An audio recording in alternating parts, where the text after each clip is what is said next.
خود ایک اور بعض لوگ تو بوجھ تلے آ جاتے ہیں، بوجھ تلے آ جاتے ہیں، بعض لوگ تو سودی نظام کے اندر چلے جاتے ہیں اس معاملے میں سود سے،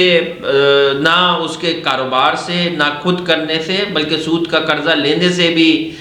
ممانعت کی گئی ہے کہ اس کے قریب بھی نہ جایا جائے، اور یہ بہت بڑے گناہوں میں سے ایک گناہ ہے۔ تو کچھ لوگ اسی وجہ سے کہ ہمیں بڑا دکھنا ہے، ہمیں یہ دنیا کہے گی، یہ رسم و رواج ہے، اس کو پورا کرنا ہے، اس چکر میں لوگ سودی سسٹم میں چلے جاتے ہیں۔ اچھا، میں نے ایک چیز اور بھی دیکھی ہے کہ ہمارے معاشرے میں جو ہے یہ رسم و رواجوں تلے جو لوگ ہیں نا بہت زیادہ مطلب بالکل جکڑے ہوئے، جی۔ مطلب اس سے آدمی کے مطلب فلانا نے ایسے کیا تھا، ہمارے رشتہ دار نے ایسے کیا تھا، ہمارے یہاں ایسے ہوتا تھا، جی۔ تو مطلب وہ رسم و رواج جو ریت ایک پڑی ہوئی ہے کہ ہمارے یہاں مطلب بڑے لوگوں نے ایسے کیا تھا، تو وہی، حالانکہ اس کا اسلام سے یا دینداری سے یا ہمارے مطلب عقیدے میں، ریلیجس میں اس سے کوئی کنسرن کوئی ہوتا نہیں ہے، لیکن وہ ایک ریت پڑی ہوئی ہے تو اس کو لے کے چل رہے ہیں۔ یہی اصل میں مسئلہ آ رہا ہے نا، جو معاشرے میں ہم اس وقت ناہمواری دیکھ رہے ہیں، جو معاشرے میں ایک ہیجانی کیفیت ہے، ایک بے چینی ہے، اس کی ایک وجہ یہ ہے کہ ہم نے اپنے آپ کو اس دنیا داری کے نام پہ اپنی جو ہماری سمت تھی اس سمت کو بگاڑ لیا ہے۔ ہم جو ہے وہ اس چکر میں کہ میں ایک دوسرے پہ سبقت لے جاؤں، میں دوسرے پہ بازی لے جاؤں، چاہے اس کے لیے مجھے کچھ بھی کرنا پڑے۔ اب اس میں حلال حرام کی بھی تفریق نہیں رہی ہے کہ لوگ یہ کہتے ہیں کہ ہمیں اپنا اسٹیٹس اپنے خاندان والوں میں، اپنے رشتہ داروں میں، اپنے دوست احباب میں اونچا کر کے دکھانا ہے۔ اب وہ حلال کی آمدنی سے نہیں ہو رہا تو حرام کی آمدنی سے پورا کر لو۔ لیکن آج کل عزت جو ہے وہ ساری کیونکہ پیسے کی ہے، تو آپ کی کتنی بڑی گاڑی ہوگی، کس طریقے کے کپڑے پہنتے ہیں آپ، کس طریقے کے گھر میں رہتے ہیں، کس علاقے میں رہتے ہیں، یہ سب جو ہے اس نے ہمیں اس دوڑ میں لگا دیا جس دوڑ میں ہم حلال اور حرام کی تفریق بھول گئے، اور ہم نے اس دنیا کے اس ریس کے چکر میں اپنی آخرت میں اپنی کتنی بربادی کی ہے، اس کا تو احساس شاید بہت سارے لوگوں کو اس وقت ہو جب وہ اس دنیا سے چلے جائیں اور ان کے پاس واپس آنے کی کوئی گنجائش نہ ہو۔ تو لوگ جو ہے وہ اسی ریس کے اندر جاری رہتی ہے یہ ریس، اور قبر تک جاری رہتی ہے، اور قبر کے بعد پھر انسان پہ حقیقت کھلتی ہے کہ وہ جو یہ سارے کام کر رہا تھا یہ بلا فضول میں تھے۔ یہ آپ اس کو اردو میں، سلیس اردو میں یہ سمجھیں کہ یہ سب اسراف ہے، بلا وجہ کی فضول خرچی ہے، جس میں ہماری استطاعت سے بڑھ کر ہم اپنے آپ کو دکھانے کے لیے ایک دوسرے، اور اس میں ایک تکبر کا اور ایک غرور کا عنصر بھی ہے کہ ہمیں دوسرے سے بڑا دکھائی دینا ہے، تو یہ اس میں غرور بھی ہے کہ ہم لوگ دوسرے سے نیچے نہیں ہونے چاہیے ہماری جو، اور اس کے لیے ہم لاکھوں روپے خرچ کر دیں گے اپنی دعوتوں پہ، ایک نہیں 10 دعوتیں کریں گے جس کی شریعت سے اور جس کا کوئی ریفرنس نہیں ملتا، نہ اللہ کے نبی صلی اللہ علیہ وسلم نے، نہ اللہ نے ان کا حکم دیا ہے، نہ اللہ کے نبی صلی اللہ علیہ وسلم کی سنت میں سے ہے، اور وہ ہمارے معاشرے کا حصہ بنے میں بہت ساری ایسی رسومات ہیں، بہت ساری ایسی دعوتیں ہیں جو ہم کرتے ہیں، تو یہ سب جو ہم فضول خرچی کر رہے ہیں اس کا ہمیں جواب دینا پڑے گا۔ اچھا، میں نے یہ بھی دیکھا ہے کہ ڈاکٹر صاحب میں آپ کی بات ڈشز بھی ہوتی ہیں، آپ کی بات کی قطع کلامی کر رہا ہوں، معاف کیجیے گا، یہاں پہ اللہ تعالیٰ تو انسان سے یہ بھی سوال کرے گا کہ جو پانی وضو کے اندر زائد تم نے ضائع کیا ہے تو اس کا حساب دو کہ یہ پانی کیوں ضائع کیا۔ تو وہاں پانی ضائع کرنے کی بات ہے، یہاں جو لاکھوں روپے بلا وجہ کی تقریبات پہ، دعوتوں پہ خرچ کیے جاتے ہیں صرف اس وجہ سے کہ لوگوں کے اوپر ایک اپنی داغ بٹھائی جا سکے اور ہم وہ ساری رسم و رواج پورے کر سکیں جن کا کہیں بھی کوئی آپ کے پاس کانٹیکسٹ نہیں ہے، کہیں بھی ان کے لٹریچر میں وہ چیز موجود نہیں ہے، اور ہم صرف اس وجہ سے کر رہے ہیں کیونکہ ہم نے دوسرے کی دیکھا دیکھی وہی کام کرنا شروع کر دیا، کیونکہ سب کر رہے ہیں تو ہم بھی کر رہے ہیں۔ بالکل حقیقت ہے، اور میں نے ریس میں دیکھا ہے کہ لوگ عموماً دوڑ رہے ہیں اور ایک کے اوپر ایک سبقت لینے کی کوششوں میں لگے ہوئے ہیں، اور حالانکہ دیکھا جائے کوئی بھی، چاہے دعوت ہو، چاہے شادی بیاہ ہو، کوئی بھی معاملات ہوں، چاہے جتنا بھی اچھے سے اچھا انسان، کوئی بھی ذی شعور انسان اپنے سے کسر کوئی نہیں چھوڑتا کہ کوئی کمی کوتاہی ہو، لیکن اس کے باوجود بھی لوگ باتیں کرتے ہیں کہ بھائی فلانا میں یہ شکر گم تھی تو گاجر کے حلوے میں کھویا کم تھا، مطلب لوگوں کی تو مثال ایسی ہے کہ ہم مطلب ان کے اوپر تو مطلب بات ٹیپ لگا ہی نہیں رکھ سکتے, تو لوگوں کی ہمیں پرواہ نہیں کرنی چاہیے. دیکھیں بات یہ ہے کہ یہ آپ نے بڑا اچھا پوائنٹ ریز کیا کہ لوگوں نے کبھی مطمئن نہیں ہونا. اگر آپ اس چیز کی فکر کرتے ہیں کہ لوگ آپ سے آپ کی اس سارے پیسے کے خرچ کرنے سے, یہ سب دکھاوا کرنے سے لوگ جو ہے وہ مطمئن ہو جائیں گے, لوگوں نے کبھی بھی مطمئن نہیں ہونا, کبھی بھی نہیں ہونا. اور آپ 100% لوگوں کو تو کبھی راضی کر ہی نہیں سکتے. تو آپ 100% لوگوں کی رضا کے لیے ایک جو رب ہے اس کو ناراض کر دیں, تو میرے خیال سے یہ کوئی عقل مندی دانش مندی کا فیصلہ نہیں ہے آپ کا. اور اس میں یہی ہے کہ میں آپ کو ایک مثال دوں گا کہ لوگ کیوں راضی نہیں ہوتے ہیں کبھی. یہ ایک اس کی بڑی اچھی ایک لطیفہ بھی ہے کہ ایک باپ اور ایک بیٹا جا رہے تھے کہیں پہ, ان کے ساتھ ایک گدھا بھی تھا. تو ایک پہلے بیٹا بیٹھا ہوا تھا اور باپ اس گدھے کو چلا رہا تھا. 2 آدمی سامنے سے آئے اور وہ کہنے لگے کہ یہ جو بیٹا ہے یہ کتنا نالائق ہے کہ اس کا باپ گدھا چلا رہا ہے اور یہ خود گدھے پہ بیٹھا ہوا ہے. تو بیٹے نے یہ بات سنی تو اس نے کہا اپنے باپ سے کہ آپ بیٹھ جائیں اس کے اوپر اور میں جو ہے اس گدھے کو چلاتا ہوں. جب وہ تھوڑا آگے گیا تو 2 لوگ اور آئے, انہوں نے کہا کہ یہ کیسا باپ ہے کہ اپنی جوان اولاد کو چلائے جا رہا ہے اور نوکر بنا کے اس کو رکھا ہوا ہے اور خود گدھے پہ بیٹھا ہوا ہے. تو باپ نے یہ بات سنی تو دونوں ہی نیچے اتر گئے, اور جب دونوں نیچے اتر گئے تو آگے سے 2 لوگ اور آئے, انہوں نے آ کے یہ کہا کہ یہ دونوں کتنے بے وقوف ہیں, ان کے پاس ایک گدھا ہے اور دونوں ہی پیدل چل رہے ہیں اس کے ساتھ. اور پھر یہ سننے کے بعد دونوں نے فیصلہ کیا کہ اب ایک کام کرتے ہیں, آخری اب حل ہمارے پاس یہ بچا ہے کہ ہم دونوں ہی گدھے کے اوپر بیٹھ جاتے ہیں. تو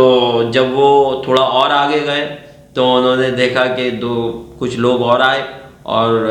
وہ آ کے یہ کہتے ہیں کہ یہ کتنے ظالم ہیں دونوں باپ بیٹے, ایک بیچارہ نئیف سا گدھا ہے اور اس کے اوپر دونوں بیٹھے ہوئے. تو جتنے لوگ ملے ان میں سے کوئی بھی کسی بھی صورتحال سے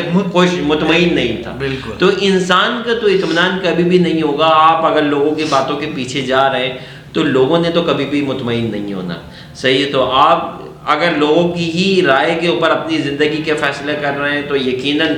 آپ کو بہت ساری چیزوں میں کمپرومائز کرنا پڑے گا, بہت سارے بوجھ بلا وجہ میں اپنے سر پہ لینے پڑیں گے جن کی شاید قطعاً کوئی ضرورت نہیں تھی. اس طریقے کی نمود و نمائش دکھاوا, اس کو تو ہمارا رب جو ہے وہ بھی اس سے کہتا ہے کہ اس سے دور رہو. میں جہاں سمجھتا ہوں سر, ہمیں ایک اسٹیٹس سمبل کے طور پہ ہمیں اس طرح نہیں کرنا چاہیے کہ ہم بس آرٹیفیشل ایک کاسٹیوم ویئر کر کے ہم یہ شو کرائیں کہ ہمیں بس ہم کر سکتے ہیں. حالانکہ انسان کو اپنی سطاعت میں رہتے ہوئے مطلب جتنی کہتے ہیں وہ بڑی اچھی مثال ہے کہ جتنی چادر ہے اتنے پاؤں پھیلانے چاہیے, ادروائز نہیں تو کہیں سے چادر مطلب پاؤں نکل جائیں گے, نہیں تو کہیں سے ہاتھ نکل جائے گا, سر ہاتھ نکل جائے گا. بالکل. اچھا, اس میں اور بھی ایک چیز میں آپ سے پوچھنا چاہوں گا کہ اب دنیا داری دیکھیں, اگر آپ اپنی استطاعت میں رہ کے اخراجات کریں نا تو آپ کے اخراجات آپ کو کبھی کم نہیں لگیں گے.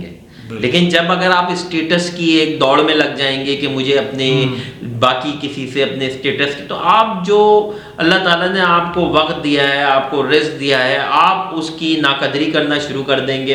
اوپر سے آپ اور چاہیں گے کہ اور آ جائے کہیں سے, اور اس کے لیے چاہے آپ کو ناجائز طریقے سے ہی وہ اور مہیا کرنا پڑے تو آپ وہ کریں گے تاکہ آپ وہ جو اپنا اسٹیٹس ہے اس کو اس جگہ لا سکیں جہاں آپ سکون محسوس کر سکیں. اور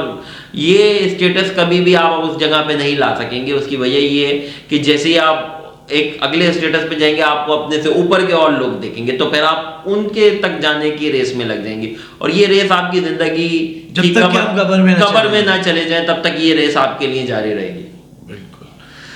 دنیا داری کے حوالے سے تو یہاں تک یہ بات ہے, لیکن دنیا داری کے ساتھ ہمیں دین داری کے معاملات میں بھی مطلب اصل جو میں جہاں تک سمجھتا ہوں کہ ہمیں اللہ کی رضا کے لیے یہ معاملات سے ہٹ کر اگر ہم صرف یہ سوچیں کہ ہمیں اللہ ہم سے راضی ہو رہا ہے تو ہماری دنیا بھی اور ساتھ ساتھ آخرت بھی دونوں ساتھ ساتھ مطلب پائپ لائن میں چلیں گے اور بہت خوش اسلوبی سے معاملات ہو جائیں گے, اور نہ بوجھ ہوگا نہ بار ہوگا, نہ کوئی قرض دار, نہ کوئی پریشانی, نہ کوئی آرٹیفیشل اسٹیٹس کا کوئی چکر ہوگا. دیکھیں, یہ جو آپ نے بات کہی نا, اس میں ایک بہت ضروری چیز یہ ہے کہ جب ہم کوئی دینی حوالے سے, اور ظاہر ہے شریعت اور دین جو ہے وہ ہماری زندگی کے ہر پہلو میں موجود ہے. بالکل صحیح ہے. تو اگر ہم کوئی بھی کام کر رہے ہیں, اگر ہم دنیا داری کے حساب سے کر رہے ہیں تو ایک طرح سے اگر وہ شرعی کام بھی ہے، دینی کام بھی ہے، جیسے قربانی ہے، ٹھیک ہے، ہمارے یہاں ہر دفعہ عید الاضحیٰ میں قربانی جو ہوتی ہے اس کے اندر اب آج کل ہم ایک دیکھتے ہیں کہ ایک دوڑ چل نکلی ہے کہ بڑے سے بڑا جانور کون لے کے آتا ہے، ٹھیک ہے، اور ہمیں اس جانور کو جو ہے وہ لوگوں کو دکھانا ہے کہ لوگ دیکھیں کہ ہم کتنا بڑا جانور لائیں، اور اس کے اوپر مقابلہ ہو رہا ہے کہ کس کا کتنا بڑا جانور ہے. تو اس کے اندر آپ کے پاس اگر آپ دیکھیں تو یہ ہمیں یہ جو ایک ریس چل نکلی ہے اس کی وجہ سے ہم ریاکاری میں بھی پڑ گئے. ریاکاری ایک ایسی چیز ہے کہ آپ کو عبادت کر رہے ہیں تو آپ اس حوالے سے عبادت کر رہے ہیں کہ میں نے جو ہے وہ لوگوں کو دکھانا ہے. اللہ کی رضا مقصود ہے یا نہیں ہے وہ ایک الگ چیز ہے، لیکن مین جو میرا مقصد ہے وہ اس کام کو کرنے کے پیچھے کے لوگوں میں دکھانا ہے. اور اگر لوگ نہیں دیکھیں گے کہ میں نے کوئی جانور بڑا سا لا کے قربان کیا ہے تو پھر میری کیا عزت رہ جائے گی معاشرے میں. تو یہ جو عبادت میں اگر یہ خیال آ جائے کہ ہمیں لوگ دیکھ رہے ہیں اور لوگ ہماری تعریف کر رہے ہیں اور لوگ، تو پھر ہمارا جو قبلہ ہے وہ بدل گیا. وہ اللہ کی طرف ہونا چاہیے تھا، اللہ کی رضا کے لیے ہونا چاہیے تھا. وہ اللہ کی رضا سے ہٹ کے لوگوں کی رضا اور لوگوں کی رضامندی کے لیے دنیا داری کے پیچھے مڑ گیا. تو اس کے اندر یہی ہے کہ آپ جو اس طریقے کی، جیسے مثال کے طور پہ کوئی اگر کوئی چھوٹا جانور بھی لا رہا ہے اور اللہ اس کی قربانی کو قبول کر لیتا ہے تو اس کے جو جتنا بھی اس نے انویسٹمنٹ کی تھی وہ تو اس کو حاصل ہو گئی. اصل قربانی قبول کرنے والی ذات اللہ کی. اور اس میں کہا بھی جاتا ہے کہ انما الاعمال بالنیات، انسان کا جو دار و مدار ہے وہ اللہ کے نزدیک نیت ہے، اللہ تعالیٰ دیکھتا ہے، نیتوں پہ فیصلے کرتا ہے. صحیح ہے. تو نیت آپ کی کیا ہے؟ نیت آپ کی دنیا کو دکھانے کی ہے کہ میں لوگوں کو یہ دکھاؤں کہ میں کتنا بڑا نیک آدمی ہوں، کہ میں نے کتنے جانور قربان کیے اس دفعہ اور میں بڑا صاحب حیثیت ہوں. یا پھر آپ اپنی استعداد کے مطابق جو بھی آپ کو مہیا ہے وہ اس کی قربانی کر رہے ہیں، اور آپ کا اصل مقصد اور محور یہ ہے کہ اللہ تعالیٰ کی رضا اور خوشنودی حاصل ہو سکے. صحیح ہے. ورنہ تو ہمیں قربانی کرنے کی سرے سے کوئی ضرورت نہیں. بالکل. ہمیں کیا ضرورت تھی کہ ہم جو ہے اتنی مشقت میں پڑیں، یہ سارے کام کریں. ہمیں صرف اور صرف اس میں اگر ہماری کوشش یہ تھی کہ صرف اللہ کی رضا، تو پھر ہمیں جانور کے چھوٹے یا بڑا ہونے سے کوئی فرق نہیں پڑتا. نہیں ہمیں اس کا دکھاوا کرنے سے کوئی فرق پڑتا ہے کہ ہم اس کو 10 لوگوں کو دکھائیں اور اس کے بعد اس کی قربانی کریں. لیکن اگر ہمارا سارا محور یہ ہے کہ لوگ کیا کہیں گے اور لوگ دیکھ رہے ہیں اور لوگ باتیں کر رہے ہیں ہمارے چیز کے بارے میں یا تعریف کر رہے ہیں، تو اس میں ایک نمود و نمائش، ایک غرور، تکبر ہمارے اندر آ جاتا ہے کہ دیکھو ہمارے پاس جو ہے اتنا پیسہ ہے کہ ہم لوگوں کو دکھا سکتے ہیں کہ ہم ایک بڑا جانور قربان کر رہے ہیں. جبکہ دوسرے کے اوپر ہم بعض دفعہ تنزیہ بھی ہو جاتے ہیں اس صورتحال میں کہ دوسرا اگر اس اپنی استطاعت کے مطابق ہم سے کم درجے میں کر رہا ہے تو ہم اس کو حقیر سمجھنا شروع کر دیتے ہیں اپنے سے. حالانکہ دیکھا جائے تو اللہ تعالیٰ قرآن میں اپنے بندے سے کہہ رہا ہے کہ نہ تمہارا گوشت، نہ تمہارا مال، نہ تمہارا خون ہم تک پہنچتا ہے. ہم تک جو پہنچتا ہے وہ انسان کی نیتیں پہنچتی ہیں، مسلمانوں کی نیتیں پہنچتی ہیں. تو ہمیں اپنی نیت کو بیسکلی صحیح رکھنا چاہیے. اور نیت پہ جب اللہ تعالیٰ فیصلے کرتا ہے تو جب نیت بھی ایسی ہوگی، پازیٹیو ہوگی، تو آبویسلی ہم اس سمت نہ لوگوں کی فکر کریں گے. ہمارا صرف قبلہ جو ہوگا، قبلہ بھی درست ہوگا اور ہم اللہ کو راضی کرنے والے ہوں گے کہ بس اللہ تعالیٰ ہمارے ساتھ ہم سے راضی ہے. اور یہ قربانی میں نہیں ہے، ہر معاملے میں آپ دیکھ سکتے ہیں. آپ کسی کو زکوٰۃ دے رہے ہیں، آپ کسی کو پیسے دے رہے ہیں، تو ایک حدیث ہے عزیز پاک صلی اللہ علیہ وسلم کہ آپ کسی ایک ہاتھ سے دو تو دوسرے ہاتھ کو پتہ نہ چلے. بالکل. تو آپ کسی کی مدد بھی کرو تو اتنے خفیہ انداز میں کہ کسی کو بتائے بغیر، کسی کے سامنے آئے بغیر، کیونکہ پھر اس میں کوئی نمود و نمائش، کوئی دکھاوا، کوئی دنیا داری، کوئی کہ لوگوں کی باتوں سے آپ کو پھر کوئی مطلب نہیں ہے. لوگ اگر آپ کے بارے میں کہہ بھی رہے ہیں کہ بھائی ہم نے تو کبھی دیکھا نہیں تمہیں، تو بہتر ہے کہ نہ ہی دیکھیں، کیونکہ پھر تو وہ ان کے دیکھنے سے تو ہمارے ثواب ختم ہو رہا ہے یہاں پہ. بالکل. Thank you so much doctor صاحب. میں اس میں جانے سے پہلے ایک لاسٹ چیز یہ کہنا چاہوں گا کہ علامہ اقبال کا ایک شعر ہے، بس وہ شعر ہمیں اپنے نظم العین کے طور پہ رکھنا چاہیے کہ وہ ایک سجدہ جو تجھے گنا گزرتا ہے، 1000 سجدوں سے دیتا ہے آدمی کو نجات. تو میں معاف کیجیے گا اگر میں نے آگے پیچھے تھوڑا سا اس شعر میں کوئی لفظ کہہ دیا ہو، لیکن اس کا مفہوم یہی ہے کہ اگر ہم صرف ایک اللہ کی اپنے بارے میں رائے کی اہمیت جان لینا کہ اللہ بھی ہر شخص کے بارے میں اپنی ایک رائے رکھتا ہے. جیسے آپ بیٹھے ہوئے عبداللہ، تو عبداللہ کے بارے میں بھی اللہ کی ایک رائے ہے، اور میرے بارے میں بھی اللہ کی ایک رائے ہے، اور ہر انسان جو بھی اس دنیا میں موجود ہے اس کے بارے میں اللہ کی ایک رائے. تو اگر ہم اللہ کی رائے کو اہمیت دینا شروع کر دیں اور یہ صرف اسی پہ دھیان لگائیں کہ اللہ کیا ہمارے بارے میں سوچتا ہے یا اللہ کیا ہمارے ذکر کرتا ہے اپنے فرشتوں کے درمیان، تو ہمیں دنیا کے کہنے کی فکر ہی ختم ہو جائے گی. بالکل. تو یہ ایک سجدہ جو ہے یہ انسان کو 1000 سجدوں سے نجات دیتا ہے، اور یہی ایک مفہوم، یہ بھی ایک مفہوم نکلتا ہے جو علامہ اقبال کا یہ شعر ہے اس کا. ٹھیک ہے ڈاکٹر صاحب، thank you so much. Viewers,